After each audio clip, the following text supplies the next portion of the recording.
Back in January, I released a video explaining how to use the Thunderstore to mod Cities Skylines 2. Along with that, I showcased some of my favorite mods and gave a demonstration of how to use each of them. Since that video, Cities' official modding platform, Paradox Mods, has been released into beta, and the modding scene has only continued to improve. We've seen important mods get ported from the Thunderstore to Paradox Mods, as well as a number of excellent new mods get released. So I'm going to show you how to use Paradox Mods and go over my top 15 mods in order of importance. And I'll also go over how to use them, so you're ready to get rolling with a modded build. And because I want this video to be as clear, comprehensive, and accurate as possible, I'm sharing it with the modding community before sharing it with you so you can trust the information that's in it. Now, I'll be frank, some of these mods are such game changers that I can't live without them. So stick around because I think that this list is going to have a little something for everybody. And if you're excited to learn about mods, hit the like button. And if you're already a modding expert, hit the like button for that too, and let me know how you feel down in the comments. Or just leave your favorite emoji for the sake of engagement. And without any further ado, let's jump right in. First things first, let me show you how to use Paradox Mods. So from the Cities Skylines 2 homepage, you'll see this new button for Paradox Mods. Click on that and you will go right in and you'll see the welcome screen. I want you to completely ignore this for the time being. The very first place that you should go is into playsets. And I want you to create a brand new playset. Name this whatever you want it to be. Now, after you create it, it will be the active playset. All you have to do are add some mods. Now, you can go back to featured and add some of the mods here, but I want to warn you that this isn't the most useful page at this point in time. What you're seeing are the mods that are the most subscribed to at this point in time. So that's why you see Unified Icon Library, a dependency, being the very most popular mod. So instead, let's go over to Browse. And from here, you can see that there are currently 971 mods available, which is wild. This thing's only been out for about a week at the time of this recording. So let's talk about how we can filter through almost 1,000 mods. First of all, you're greeted with most popular. I don't find this to be a very useful view.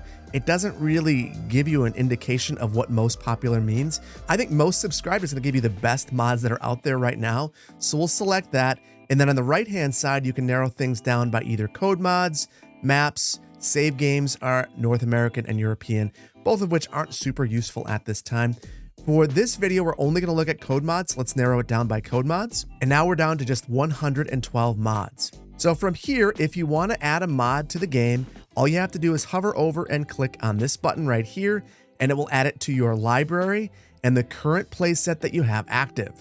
But let's say you want to learn more about the mod. So we'll just click on this and we'll be brought into the mod page where you can learn more about the mod. You can see some pictures of the mod in action, and you can see a description of the mod. So if you want to know how to use it, you can either watch this video or you can go through this description right here. Then at the very bottom, if enabled, you'll be able to see discussion about the mod. So I'd highly recommend you look at this. But again, this will only be there if there is a Paradox forum link to the mod. Now, under more about this mod, you'll also see other links such as YouTube videos, Discord links, and even places to donate to the mod creator. And I highly encourage you to do that if you have the means and you like the mod a lot. Now, though Move It didn't have any dependencies, some mods do. And if you go to add them, you'll be greeted with this screen.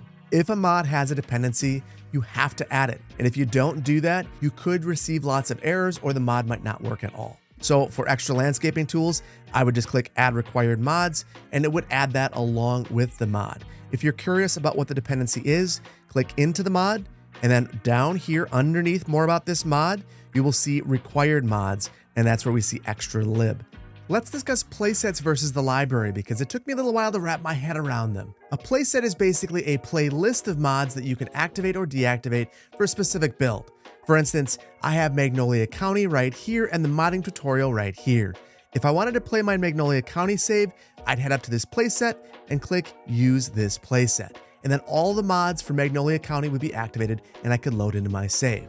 The library is all of your mods across all of your playsets. Mods will remain in your library so long as they're in at least one of your playsets. While you're in the library, you're able to add any of your installed mods to your active playsets. To see what your active playset is, you can look up here and you can see that the active playset is the modding tutorial. And there are mods that we don't actually have in this playset within the library that we could easily add to this playset by clicking Add to Active Playset. Click that button and they are in there. Now, to remove a mod from the library, it must be removed from all playsets. And at the current time, there isn't a way to see which playsets a mod is in from Paradox Mods without looking at all of them individually. So I hope that this is fixed over time. Heading back to playsets, you can modify a specific playset by selecting it from the playsets menu. Now from here, there's a few things that you can do. You can rename your playset by clicking on this and typing in a new name. You can remove a mod from your playset by clicking on the trash can. You can enable or disable a mod from the playset by clicking on this toggle right here. And this can be really helpful if you're troubleshooting a compatibility conflict. Or you can change the load order by selecting this little icon right here, clicking and holding it, and reordering the mods. Load orders shouldn't matter in Cities Skylines 2, but if you're having a problem with a mod loading, moving the dependencies to the top of the list isn't necessarily a bad practice. Once you're satisfied with your playset, you'll need to restart Cities Skylines 2 for the mods to take effect. To exit out of Paradox Mods, hit the X right here, and if you have this notification that says list of enabled code mods changed, that's how you know you need to restart. So exit out of Cities Skylines, or even click on this and hit yes, and you'll exit out. A few more interesting things about Paradox Mods. If you're in-game, you can actually access Paradox Mods from the pause menu. It's right here. Now, I would highly recommend against this for the time being. When you click on this, it will update your mods, and if a mod does update, it can lead to your game crashing or hanging or any number of bad things happening. I imagine in the future, this will be a useful feature. My guess is that will not happen. We won't have mods updating, and maybe you'll only be able to add assets, but for the time being, you're able to access the full Paradox Mods, and it can lead to issues, so I would avoid it. And finally, there is a web interface for Paradox Mods as well, and I would highly recommend that you check it out. Go to this URL and sign in using the exact same Paradox login that you use for Cities Skylines 2. And once you're at this webpage, you can use it just like Paradox Mods from within the game, but it also has a few extra features. For instance, let's say you want to add Anarchy to a playset. You can add it to just one or even two at the same time. Hit add to playset and it will add it within your game. You also have the ability to download mods directly from here as a zip file, and you can install it manually. But probably my favorite thing about the web interface is what you can do to mods that you've uploaded. So I can go into Magnolia County, hit edit, new version, and I can change all the metadata from within here. And it's a nice, easy to use interface. I'm not trapped into the one inside the game. I can also add images very easily, delete images. In fact, I think it's easier to use this interface than the one that's in the game. And additionally, if you run into the problem that I had where I inadvertently uploaded a mod multiple times, you can go ahead, hover over this little icon right here and click delete mod, and it'll remove it from Paradox Mods. So it can be really powerful using the web interface in this way. And one more really cool thing about the web interface, you can actually add old versions of a mod. So right here for Zoning Toolkit, let's say we wanted version 0.6.1. We select it here, and then we can add this to our game. So such a cool feature, only accessible from the web interface. So definitely check this out. And now that we've mastered Paradox Mods, let's move on to my favorite mods, starting with number 15, Map Texture Replacer. Map Texture Replacer is a relatively simple mod that allows you to change the textures or theme of your map. Once you've installed the mod, you'll have this new icon appear.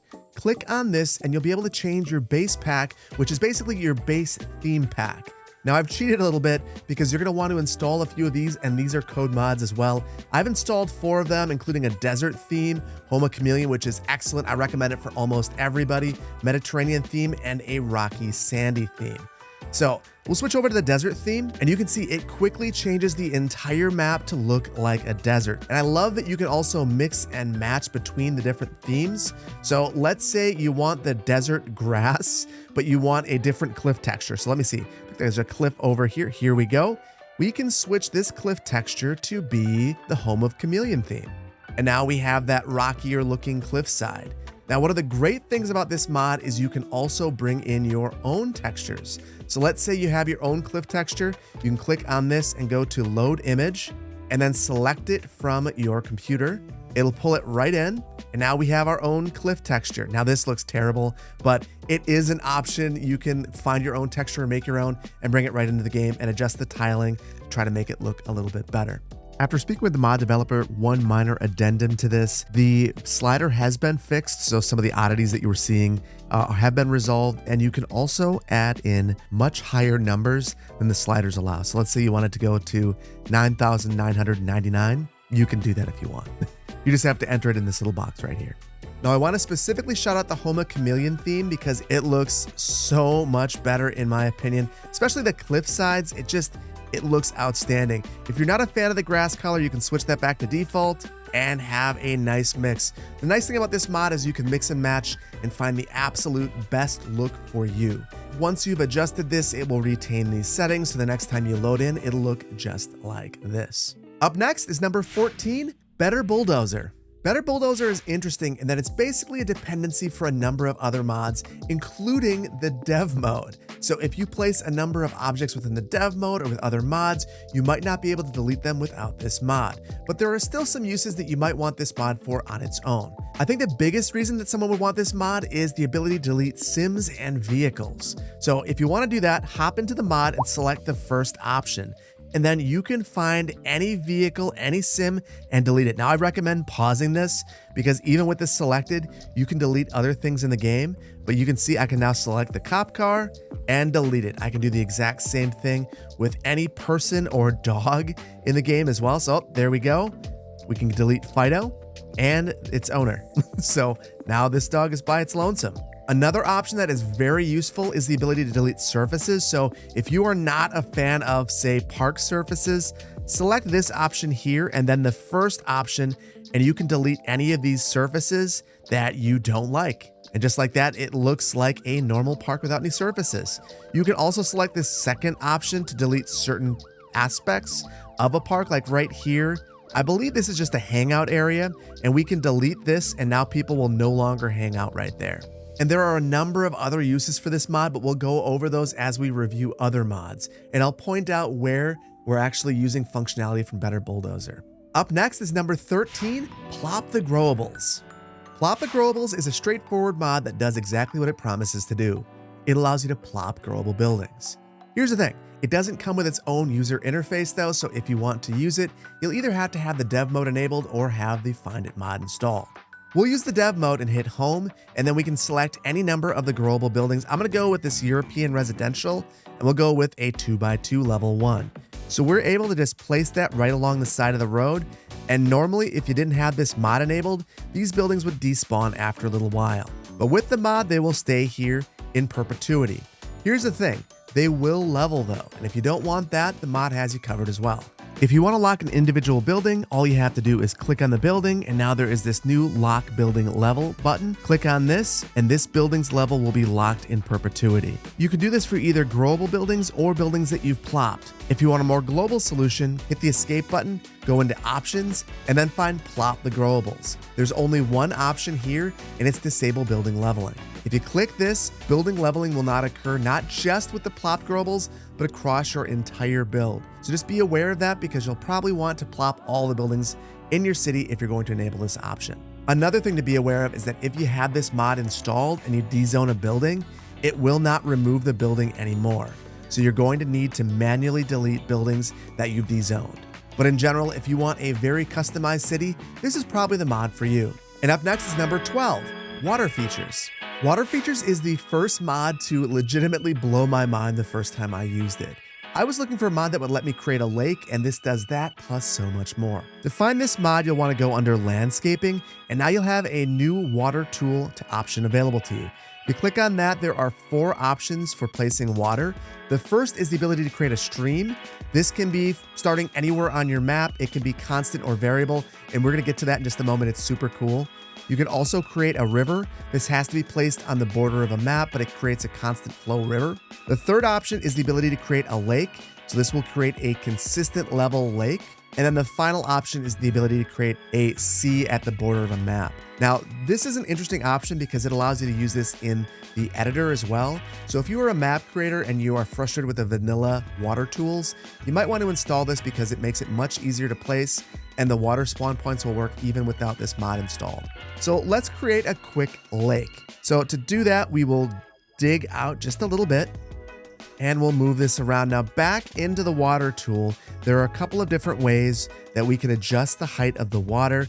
We could change the depth right here and adjust it manually. I find that to be very difficult. What you probably want to do is actually right mouse click the height that you want the water to be at, and that will adjust the elevation right here. Then you can change the radius, which is actually the size of the spawner itself, and then left click to place the spawner. Now let's say you've got this all wrong and you want to change it. There are options right here to modify things. So you can change the radius with this option, make the spawner much larger, which increases the amount of water that it outputs. You can select this option to move the spawner around. And then this option right here will allow you to adjust the amount of water that the spawner is generating, the elevation of the lake. And for that, you just select the spawner, hold and move up and down, and you can actually see the elevation of the water change in real time. Now, this tool works the exact same way with the other types of water sources that you have, but you can do even more. So let's say you want to adjust streams that are on your map. So I know that I've placed 2 of those over here. These are the default spawners that come with the game, but I'm still able to modify these. So I can just grab this and move it if I want to. And this will adjust things in real time. And I can do the exact same thing with the sea spawners as well. You can see I've only got one, it's way out here, but I can move that or add additional spawners if I wanted to. But here's the thing, this isn't the part of the mod that's interesting. The interesting parts are within the pause menu. Before we go in there, we're back to this spot over here on the hillside with the 2 seasonal water spawn points. And if we pop into the options menu and go to water features, we now have seasonal streams. If we enable this, you're going to see the streams change based on the weather on your map. So they'll get higher or lower, they'll dry out. It is super cool. You can change the flow rate, the seasonality effects. There's a ton that you can do. Even snowmelt will impact the depth of your stream. It is absolutely amazing. So let's back out of here and watch how this impacts things with this stream. Eventually, our seasonal stream will dry out because we haven't had any rain, and this is the hottest time of the year. Things are evaporating, and this is so cool. I had no idea that this was possible in the game until I had this mod installed and I watched the stream disappear. It's so cool. But there's even more. We also have the ability to try smaller radii in our water tool. So if you want really small streams, you can enable this and give that a go. But you can also have detention and retention basins. So if you want to have to contemplate water flow and water storage in a new neighborhood development, this mod enables that. This is a feature that I thought was going to be in the game, that I really wanted to be in the game, and I absolutely love that this mod makes it possible, and it works really well. And you can even adjust things such as the evaporation rate, which will kind of change the difficulty because you'll have neighborhoods flooding if it doesn't evaporate fast enough. And then the last feature is waves and tides. And let's go back over to the ocean so I can show you this one. So here we are at the mouth of our river, and you can tell that the river's flowing into the ocean, but you can't really see what's going on. We're going to pop into our options menu and we will enable tides and waves. There are a number of interesting things that this can do. First of all, you can adjust the wave height, the frequency, the tide height, whether they occur once or twice a day. And I'm going to say that we have lots and lots of waves. They're pretty tall. They happen twice a day, and the height can be pretty extreme. And the very first thing that you're going to see is that we start to see some waves, some ripples coming from the river. And again, this is kind of mind-blowing. I didn't know that the water features in this game were so good. And now if we were to watch the water all day, what we'll see is that there is a high tide and a low tide twice per day. And would you look at that? We've got these gigantic waves and our high tide is coming in. This is what this mod is all about. So I absolutely love this mod. And another thing that I love about it is that it doesn't save this to your save game. So you'll still be able to open up your save in a vanilla game if you want to. It resets the water spawn points right before a save. So it is an excellent mod, and I would highly recommend that you check it out. And sticking with the landscaping theme, let's move on to number 11, Tree Controller. If you're not a fan of the tree growth mechanic in Cities Skylines 2, Tree Controller is the mod for you. So let's say you want to have nice mature trees around this new lake that you've placed. With Tree Controller, you can select the tree that you want to place and then select the age that the tree should be. So let's say you want mature trees, we'll have mature palm trees. Now all of the palm trees that I place will be mature palm trees. Let's say you want a variety. We can select multiple ages and it will randomize the ages as I place them. But you can do even more than that. Let's say you want to change the age of trees that you've already placed. Click on the Change Tree Age tool and you'll get this wand that will allow you to change the age of trees that are already on the map. So we can say that we want all the trees to be elderly trees and then hover along these and they will change. And now you have these nice big trees. You can also age in reverse, little Benjamin Button action. And now you have little baby trees. But there's even more that you can do. You can change the whole building or network of trees. Now, this is a little confusing at first, but let's say you want adult trees on a particular building. You can now select these and make them large trees. And it's just as easy as that. You can also select single trees on a network, and now I can make certain trees grow. And this can be really helpful if you have a building like, let's say this high school, and you want it to feel a little bit older. Boom, we have an old high school, which is so cool. Now there's one more option here that I want you to be really careful of. If you do the whole map, you will change the age of every single tree on your map, and you can really run into problems if you don't have another option that's in this mod enabled. So this will change all the trees. Let's say you want to have the entire map with adult trees. All I have to do is right mouse click, and every tree on the map is now an adult tree. Now here's why this is a problem. If I were to let this run, all the trees would die at once. That would be pretty ugly. The way that you can get around that is to go into the options menu, find tree controller, and you can disable tree growth altogether if you don't like it. The only place where tree growth will still occur is within your lumber industry areas, so this will still allow that mechanic to function as intended. The other interesting option here is the ability to have deciduous trees use the dead tree model in the winter. Be careful with this one. So it looks outstanding because in the winter you end up with these fall looking trees and it looks a little awkward. If you have the deciduous trees using the dead tree model in the winter, they will look like dead trees without any leaves. However, if you were then to load your save without this mod, all of your trees would be dead and they would not come back to life in the spring. So again, be careful with this mod. And if you do plan on transitioning away from this mod in the winter, use the safely remove option and it will fix the trees so that they look like autumn trees and they're not dead. Two other things that you can do with this mod are you can change the age technique when you're using the forestry brushes. By default, it's equal distribution. You can also use Yang Yang's forest distribution, which is a bit more balanced. You can also change the color variation of the fall trees. You have the default vanilla option, use Yang Yang's option, or even create your own with a custom CSV file. And then finally, I want to draw your attention to this reset tree controller settings option. This will not reset your tree ages. So if I select this and reset everything, it will change the age selection technique and the color variations. But if I go back into the build, all of the trees are still adult trees. So once again, be very careful if you decide to change the age of all the trees on your map because you cannot undo it. But all in all, this is a great mod if you want to be able to control the age of the trees that are planted in your community. And without a doubt, one of my favorite features of this mod is the ability to create custom sets of landscaping. By default, it comes with 3 sets. We've got one for wild deciduous, one for evergreens, and one for bushes.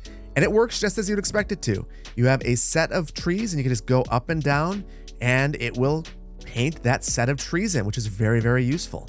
You can use this to layer different landscaping to create forests. And this is the way that I use it most of the time. But beyond that, if you want to create your own custom sets, you have the ability to do that as well. All you have to do is hold Control while you select some landscaping, and then Control click the icon, and you'll see it has that little diskette icon there. That means that it is saved, and now we have a custom set of trees. So this is incredibly useful if you're trying to create a forest or fill in some of the empty areas on your map. Number 10 is 529 tiles. 529 tiles allows you to unlock every single map tile available to you on a map. And it's valuable because by default, you can only unlock 441. We're starting from the main menu and I would highly encourage you to do the same. And that's because by default, 529 tiles unlocks every tile on your map. If you don't want that, you're gonna wanna pop into options and then go to the 529 tiles option within your options menu. Like I mentioned, unlock all tiles is the default option, but you can also decide to have extra tiles at the start, have extra tiles at the final milestone, or have the extra tiles allocated across all your milestones. Now, these extra tiles are the difference between the 441 tiles and the 529 tiles that this mod enables you to unlock. But there's more that this mod does. If you select any one of the last 3 options, you also have the ability to select your starting tiles or even relock all the tiles if you've unlocked all of them. Now, unlocking the starting tiles is how I was able to make the 1-tile city, so you don't have to even unlock the 9. You can have just 1, 2, 3, however many tiles you want unlocked at the beginning. So this is a very powerful mod, and one I'd honestly recommend picking up, even if it's just to set your starting tiles. Up next is number 9, Zoning Toolkit. For many people, myself included, the way that zoning works in Cities Skylines 2 is incredibly frustrating. It often breaks, and it shows up on both sides of the road even when you don't want it. And that's where this mod comes to the rescue. Once you install it, you'll get this colorful icon up here, and if you click on this, you're greeted to this menu. Now, this initially confused me, but it's actually pretty straightforward once you understand it. So by default, this is the selection, and what it's basically saying is that if you were to draw a road, it will show up with the default options. So that means that you'll have zoning appearing on both sides of the road. If you select none and you draw a road now, no zoning along that road. Same thing with right and left. The zoning will appear on those sides of the road. But let's say you already have a road and you want to modify the zoning. You click on Zoning Tool, and now you have the ability to select a segment of road and modify the way that zoning appears on there. You see, I just selected this and the zoning didn't change. That's because this tool has a safeguard built in so that you can't dezone roads that already have buildings on them. So it's saying that I can't dezone the left-hand side of the road because there are buildings there. I can select right and dezone that. It's a really nice safety feature. And you're able to go up and down doing that, and if the road direction side seems off, it's likely based on the way that you've drawn the road. So right and left isn't right and left as you look at it, it's right and left as you've drawn the road initially. So if you're struggling with zoning being removed on the wrong side of the road, just remember it's based on the way that the road was initially drawn, not the way that you're looking at it. Now, in my last Magnolia County video, I mentioned that there was a conflict between this mod and Move It, and I'm happy to report that since the last update to this mod, that conflict no longer exists, and it plays nicely with Move It. So I'd recommend this mod to anyone playing the game. Up next is Extra Networks and Areas. Extra Networks and Areas allows you to create integrated stops, invisible roads, custom parking lots, add animal spawners, and create custom park areas directly from the game's UI rather than from the dev menu. So it isn't necessarily adding functionality, but is making the functionality already in the game much more accessible. That also means that things that aren't working in the dev UI aren't working in this mod yet either. However, the bits that do work so well that this powerful mod has made its way into the list. I think my favorite thing that you can do with this mod is create your own custom train stations. So let's say you want to add a train station right here. It's as simple as selecting one of these integrated passenger train stops and adding it to the line. So we could add that right here, but let's make this a little bit better. And now we'll add our train stops right here, and I'll change up this path.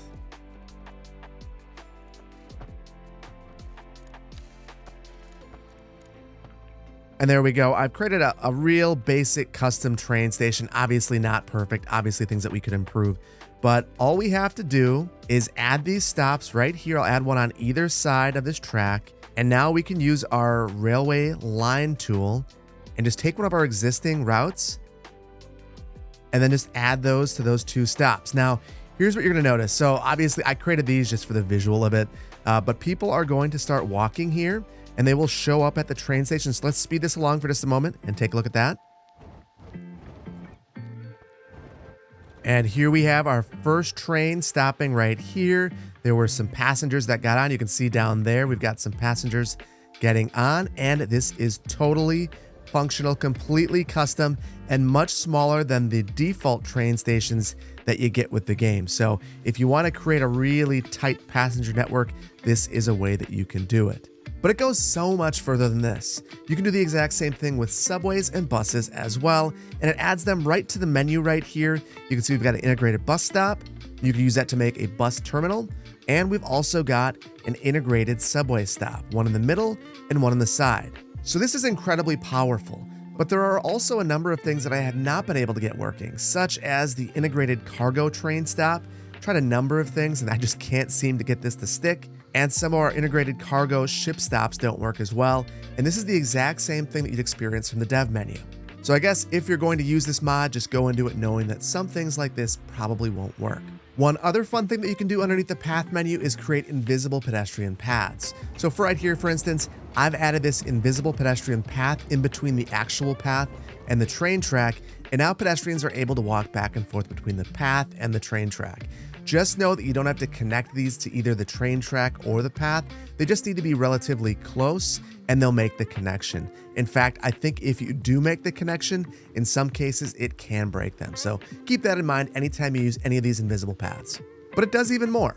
If you go into the landscaping menu and you go underneath paths, you're going to see that there are all of these new path options. Now, the one that's probably going to be the most applicable to you is going to be this parking lot road. This is going to allow you to make completely custom parking lots, and it's fairly simple. So all you have to do is, rather than attaching this to the side of the road, get close to it, and then you can draw this along here. And this right now is already a functional parking lot. You can attach these to one another. You can go in a different direction, use some of these invisible path roads to make connections between the two, and even do something like that. So the one thing you've got to make sure that is happening is you can see that this one right here is connecting because that green line is present. That's not over here on this end, so that would not actually work. And then to get people interested in this parking lot, I added this walking path right here, and you can see that vehicles are already using it. Now, if we wanted this to look a little bit nicer, we would need to add some sort of an asphalt surface here. You can do that through the dev UI or using a mod like Find It. It's not actually built into this mod. So we'll use the dev menu to add this. And obviously this is very quick and dirty, but I was able to add surfaces underneath here. I added a few trees and some light posts, and I have a completely custom parking lot that is completely ugly. This mod allows you to do a few other things as well. If you go back into the landscaping menu, you can see that there are these different types of areas that you can place. So there's a walking area, a hangout area, a park area, and a gym park area.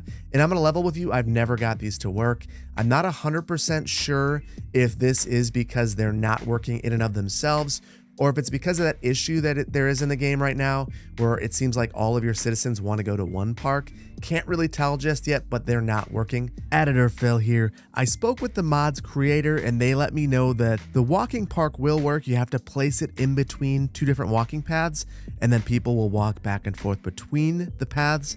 And the other park areas work as well. However, they are afflicted by that bug that I just referenced. And then the other thing that you can do is add markers and object prefabs. So these are some of those wildlife spawners.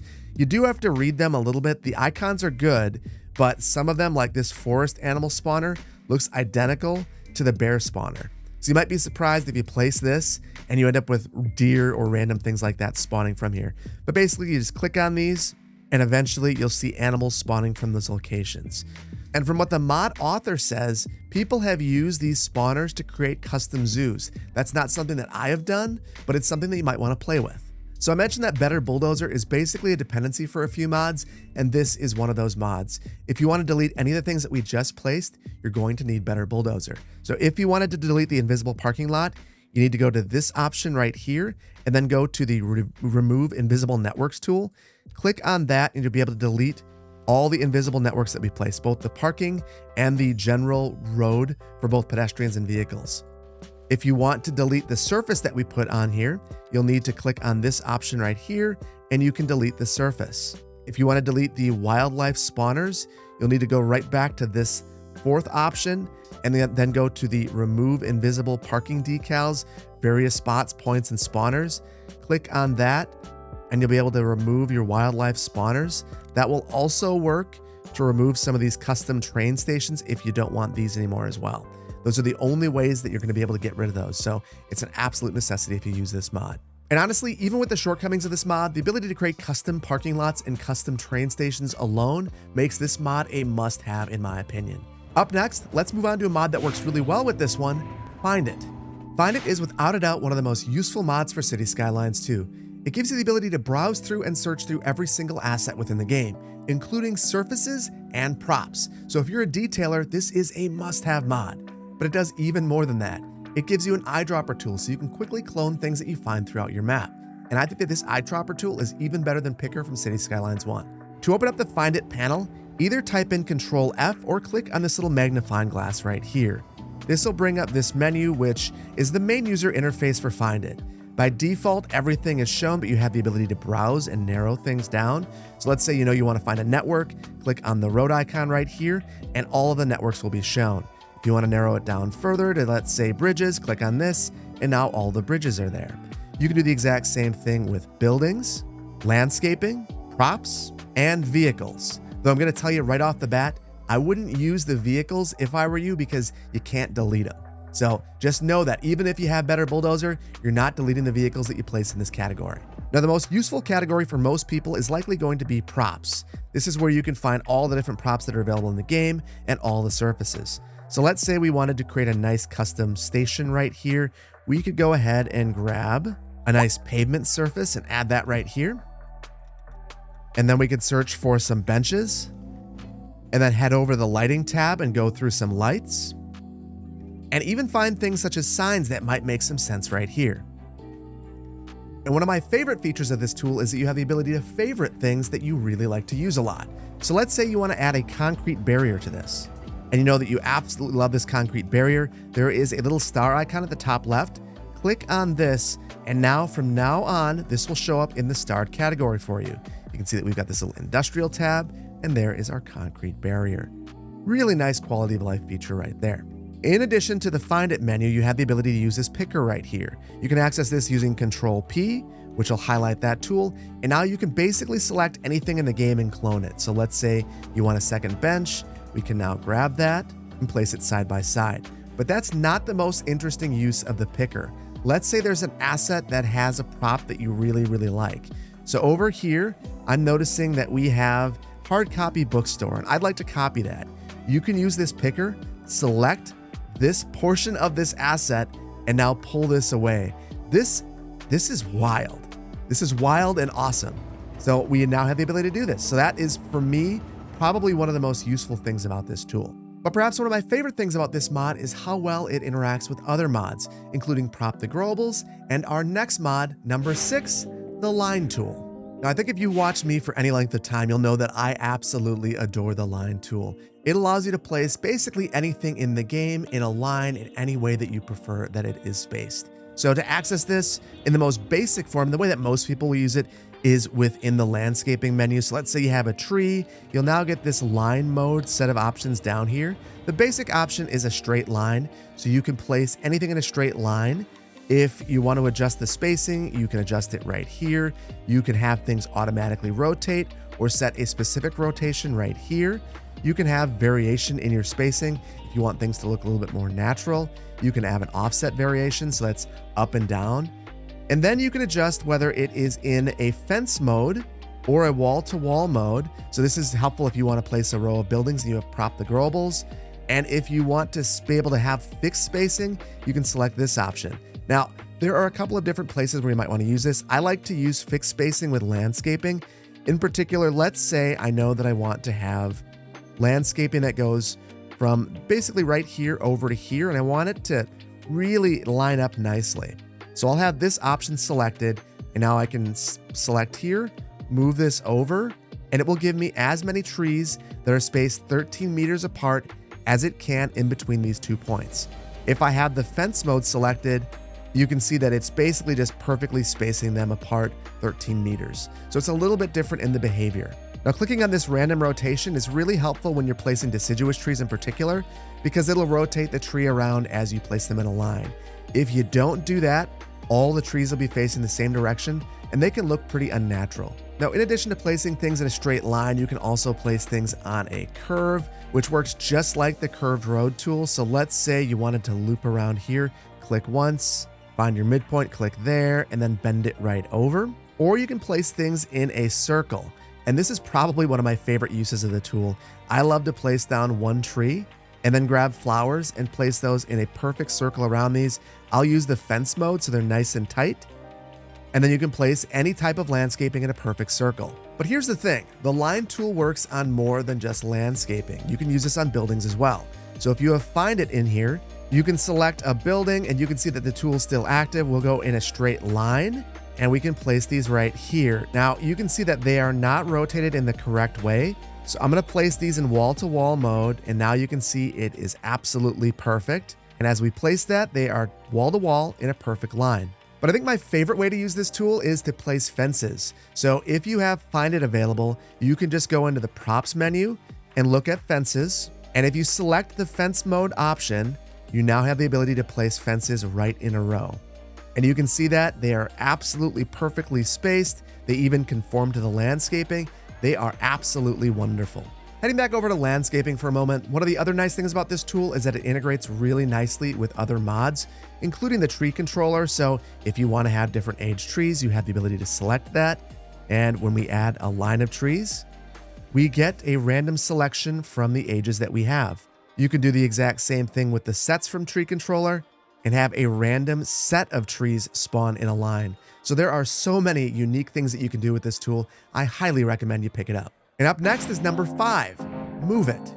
Now my guess is you're surprised to see Move It at number 5, but the reality is the top 5 mods in this list are mods that I'd recommend for basically everybody. Now, Move It in particular is a mod that allows you to move trees, props, buildings, nodes, and curves. So it is incredibly powerful, but it is in alpha. So if you're expecting it to be as polished as it was in Cities Skylines 1, it's not quite there yet. The main thing that's missing is a user interface, so we're going to go over a number of shortcuts. So to access Move It, there are 2 ways that you can do it.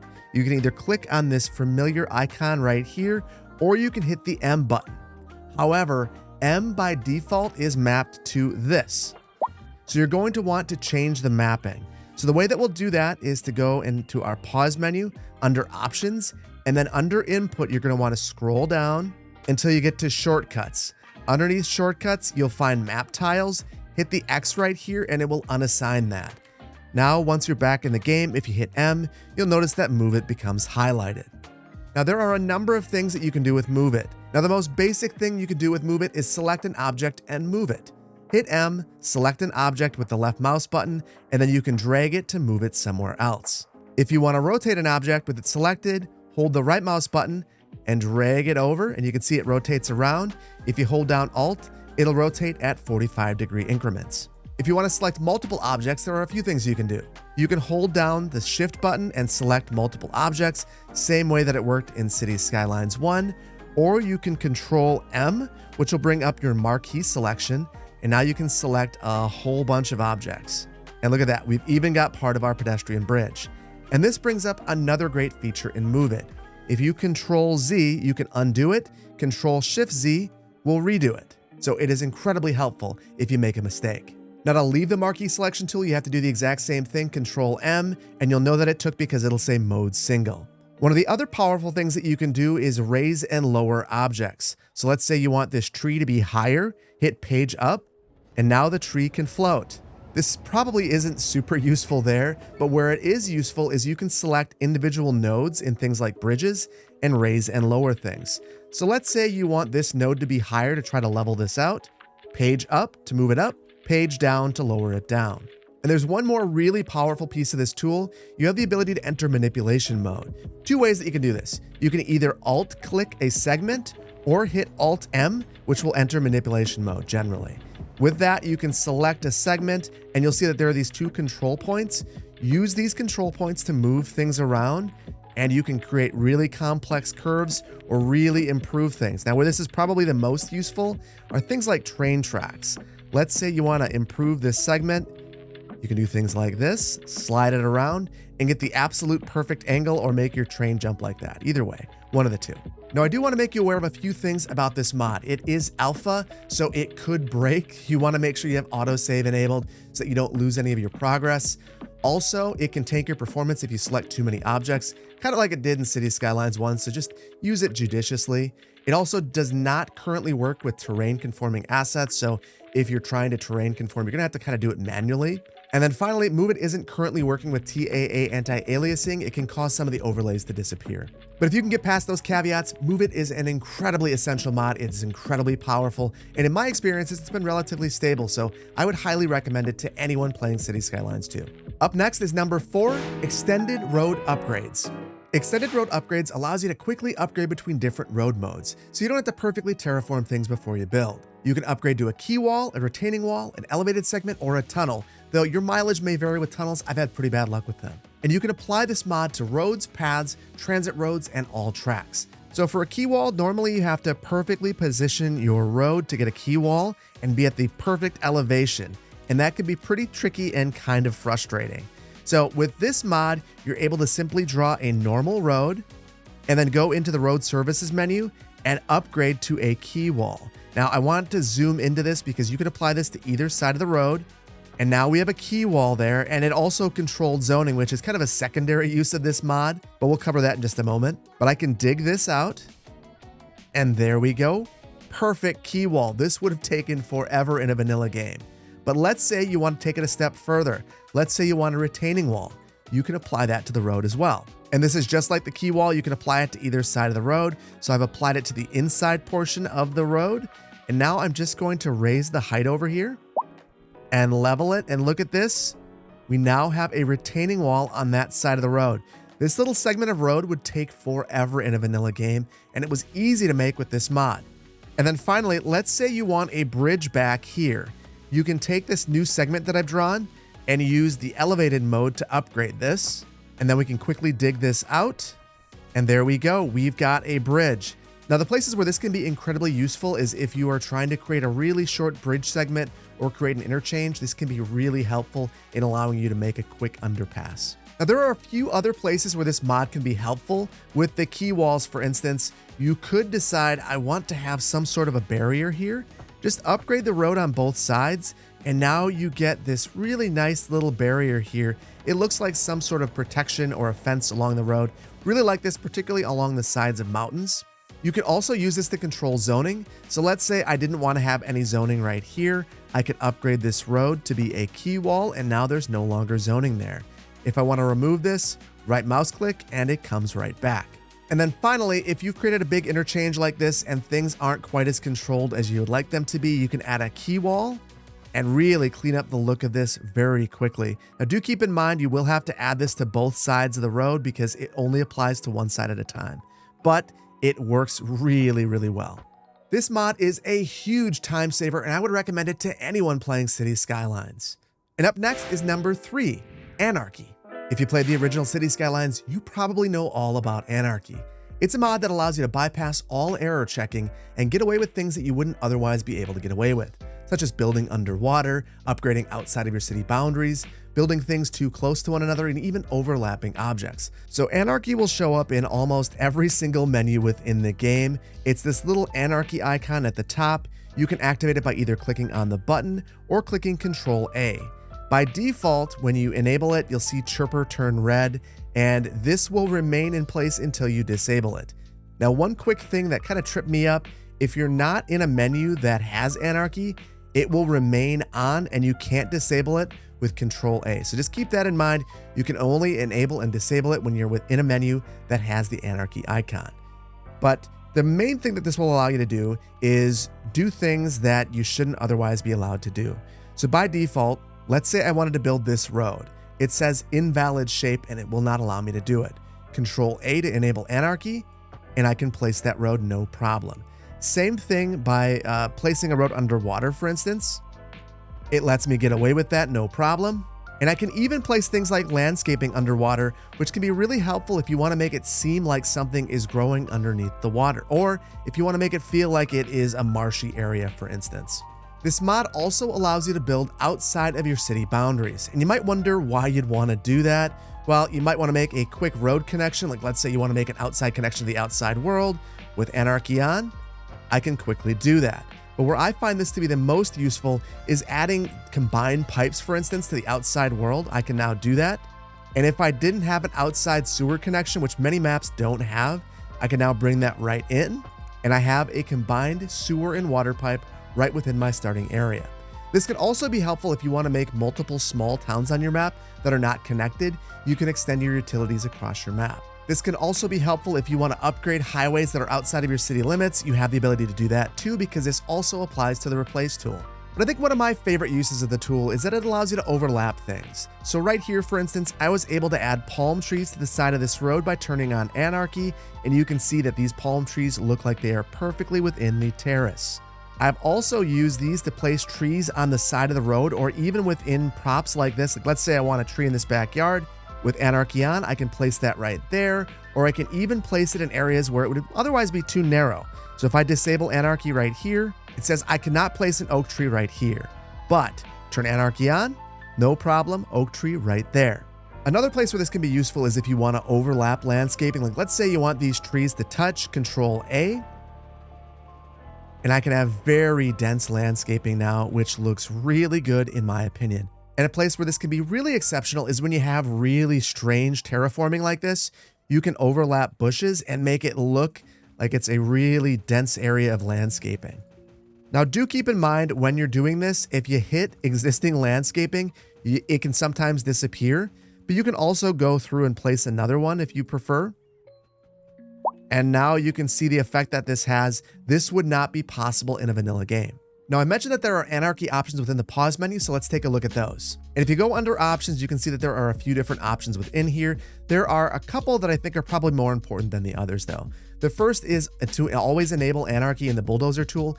If you don't have this enabled, you won't be able to delete things outside of your city boundary, so you probably want to keep this one enabled. The next one is the flaming chirper. If you don't like chirper being on fire, you can click on this and chirper will no longer turn on fire. Next is the prop culling. So that is the deletion of things that are overlapping.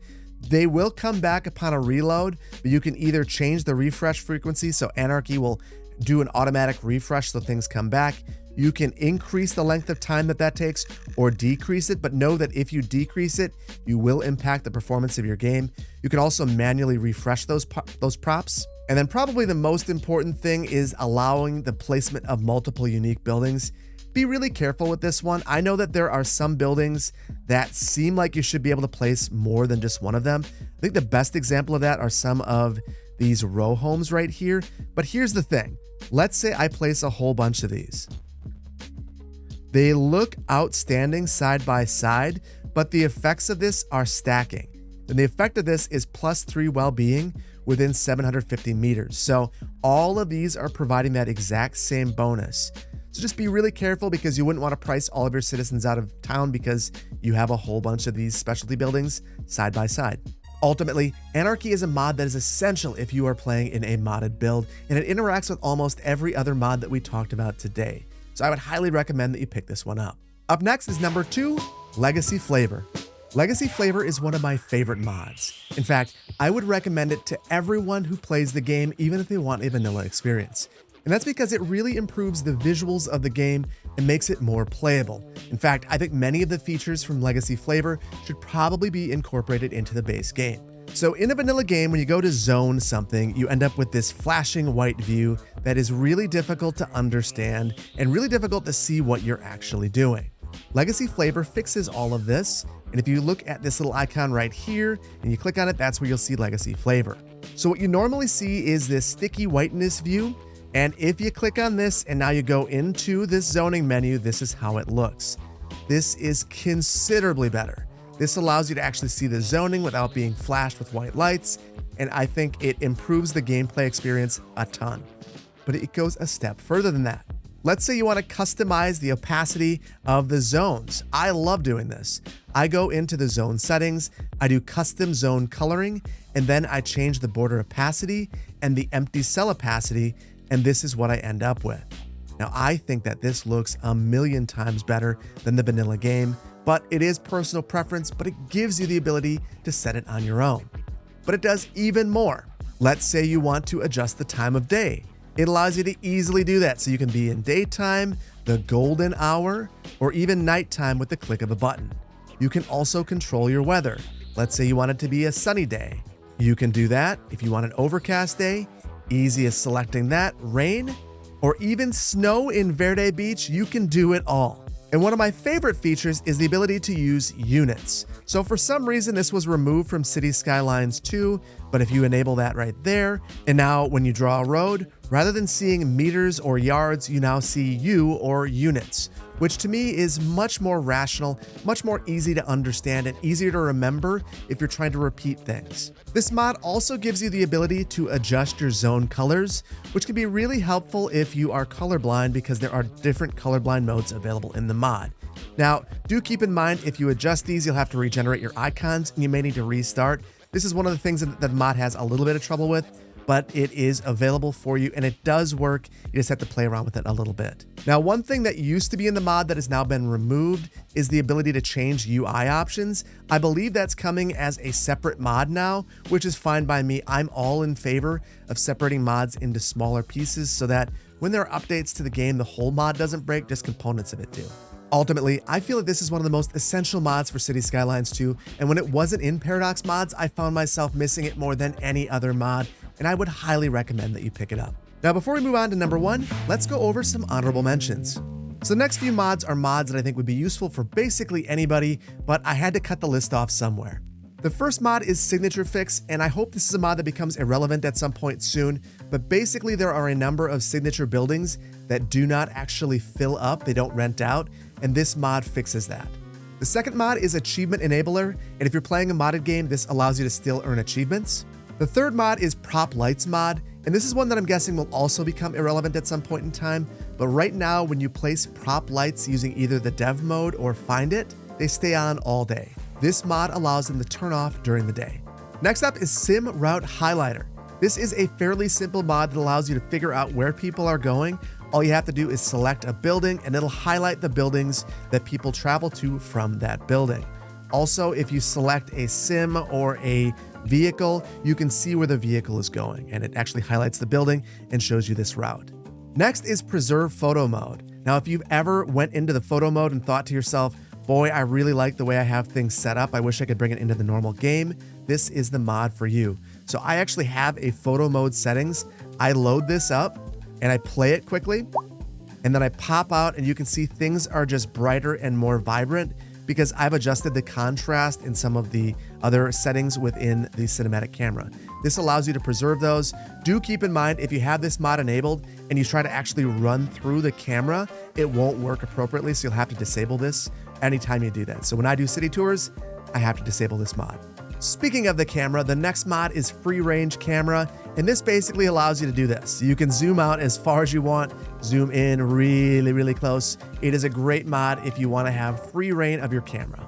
Next up are the extra landscaping tools, and what this allows you to do is basically paint resources on your map. So if you want to paint ore, oil, fertile ground, or even groundwater, you can do it with this tool.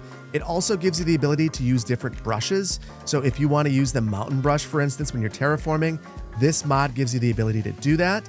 And that can be really helpful if you want to create a really convincing looking mountain or any of the other sorts of brushes that are available to you. These are the exact same brushes that are available within the editor, but in the future, I believe you're going to have the ability to bring your own brushes in as well. It also gives you the ability to rotate these, so very useful tool. Next up is Extended Tooltip, and this is a mod that allows you to see a whole bunch of under the hood information that's normally not available to you. And you're able to do it by just hovering over sims, buildings, you name it, you can see a whole bunch of information. This is a really valuable mod.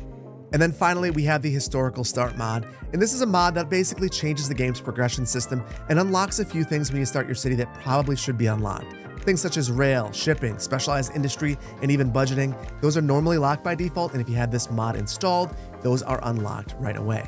And now, drumroll please, the #1 most important mod for Cities Skylines 2, Skyve. Skyve is a standalone all-in-one mods manager for Cities Skylines 2, and I think that anyone thinking of modding the game should have it installed. And that's because it just solves problems, be it missing functionality from Paradox mods, or even major issues that cause mods not to show up in your game. Skyve has a solution. So to install Skyve, you just add it to your active playlist in Paradox mods, and it will show up as this icon on your main page. Click on this icon, and you'll be able to install Skyve. And after you have it installed, this is what you see. On the dashboard, you'll be able to see a compatibility report. So if you have mods that are not compatible with one another, you'll be able to learn about that right here. You'll be able to see new mods on Paradox mods broken out by the different tags on Paradox mods. So we have code mods, maps, save games, or just everything. And you can also see the active playset and launch the game right here if you want. But there's so much more that you can do. So you can actually go and dive into the full Paradox mods if you want to, and you can organize these in a couple of different ways. So you've got this list right here. You can have a compressed version of the list, or you can have kind of a more traditional Paradox mods looking page. You can subscribe to mods from this list. So let's say I wanted to install Extended Radio in my active playlist, which is Magnolia County. I just click on this, and you can see down here it's installing it. I click again, it doesn't uninstall it, it just deactivates it. And if I alt click this, it uninstalls it. Now I can also filter my mods. So if I click on the show filters, I can see things that I currently have included and installed, things that I do not have included and installed. So these are all things that I could install that would be new to me. I can also filter to whether things are enabled or disabled, installed locally or from the workshop, or whether they're mods or assets, someday anyway. The other really powerful functionality here is being able to see when I subscribe to a mod. So this can be really helpful if you're trying to troubleshoot a troublesome mod. So let's say I know that some mod that I installed in the last couple of days is causing problems. I can set a filter here and be able to sort by those mods. If I click my middle mouse button, it'll clear that sorting option, which is something that's universal throughout this entire tool and something that is a really nice quality of life feature. You can also filter by the date that it was last updated, by the different tags, the package status or usage, the author of the mod, the compatibility status. So if you have any that have a compatibility issue and it's been noted, you can sort by that, and by your playset, which is incredibly helpful. Speaking of playsets, we'll go over here because there are some really powerful features. First and foremost, you can set your active playset from Skyve, which means you won't have to restart Cities Skylines once you change your playset. So let's say I wanted to do my modding tutorial playset, click on this button, it is now active, and when I launch, all those mods will be active. If I click into here, I can actually modify this playset. I can rename it by clicking on this button here and typing in a different name. I can filter, unsubscribe, and remove mods from within here. I can change that playset usage that I just spoke about a moment ago. I can edit the playset's thumbnail and even upload a custom thumbnail.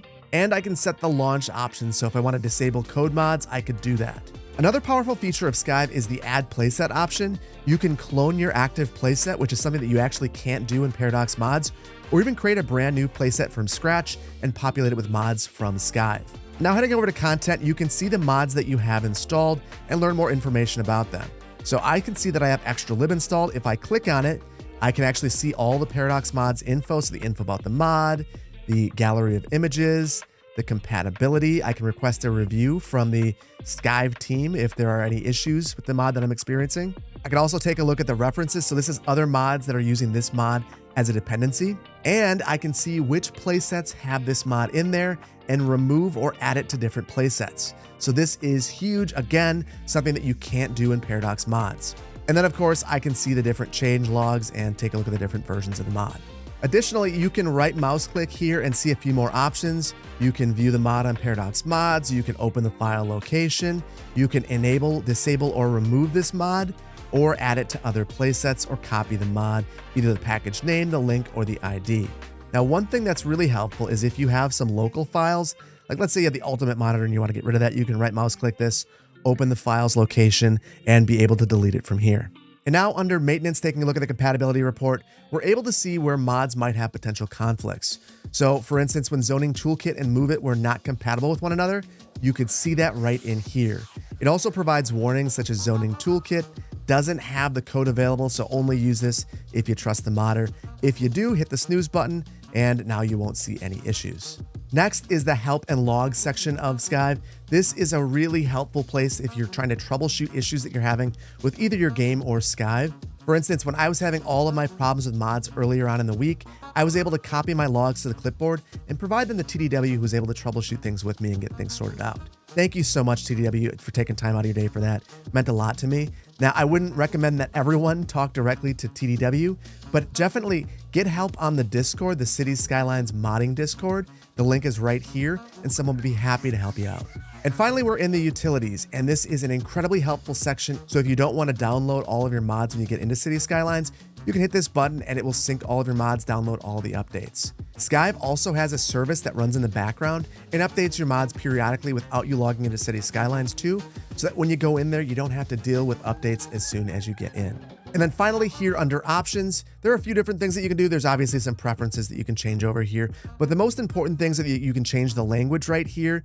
You can change the theme and the UI of Skyve generally, and you can even change the content location for Cities Skylines 2 on the whole. So if you don't like where your save location is, you can move it all from Skyve. One other thing I want to point out, the Skyve logo right here is a way to launch Cities Skylines 2 and close it. You can also do the exact same thing from right here. So there is a lot to Skyve, and I would highly recommend that you download it, check it out, and explore for yourself. I've kind of hit the highlights here, but there's so much more that you can do with it as well. And I want to thank TDW for putting this one together, because this is a game changer for Cities Skylines 2. And with that, you should have all the information that you need to get rolling with mods in Cities Skylines 2. And I hope that you found this video helpful, entertaining, and enjoyable. And if you did, please consider hitting the like button. If you're not subscribed to the channel, please consider doing so. If you have any questions, hop into my Discord, hop into one of the modding Discords that'll link below, or join me on stream on Thursday nights. I stream at twitch.tv/cityplannerplays.